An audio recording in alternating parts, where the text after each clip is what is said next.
பத்துபுத்தே பத்துவான்தங்கா தென்துருவம் விவகாரம் தொடர்பாக அனைத்துலக நீதிமன்றத்திற்கு கொண்டு செல்லப்பட்ட வழக்கை நிறுத்திக் கொள்வதென கடந்த 2018 மே மாதம் 23ஆம் தேதி நடைபெற்ற அமைச்சரவை கூட்டத்திற்கு முன்னதாகவே துன் டாக்டர் மகாதீரால் எடுக்கப்பட்ட முடிவாகும் என உள்துறை அமைச்சர் டத்தோஸ்ரீ சைஃபுடின் நசுத்தியோன் இஸ்மாயில் கூறினார்.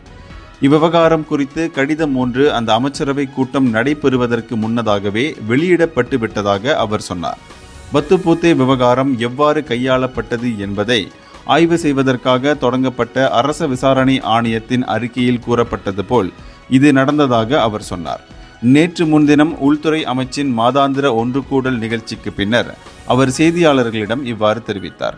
கடந்த 2018ஆம் ஆண்டு மத்திய அரசாங்கத்தை ஆட்சி புரிந்த பக்கத்தான் ஹரப்பான் நிர்வாகத்தில் டத்தோஸ்ரீ சைஃபுடின் நசுத்தியோன் உள்நாட்டு வாணிப பயனீட்டாளர் விவகாரத்துறை அமைச்சராக இருந்து வந்தார்.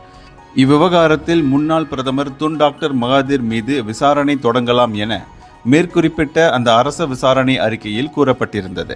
சுமார் 217 பக்கங்களை கொண்ட அந்த அரச விசாரணை அறிக்கை நாடாளுமன்ற உறுப்பினர்களுக்கு விநியோகம் செய்யப்பட்டதாக அவர் கூறினார்.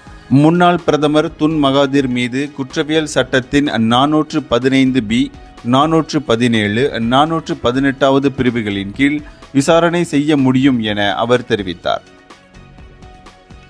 இந்தியர்களின் இதய குரல் மக்களோசை.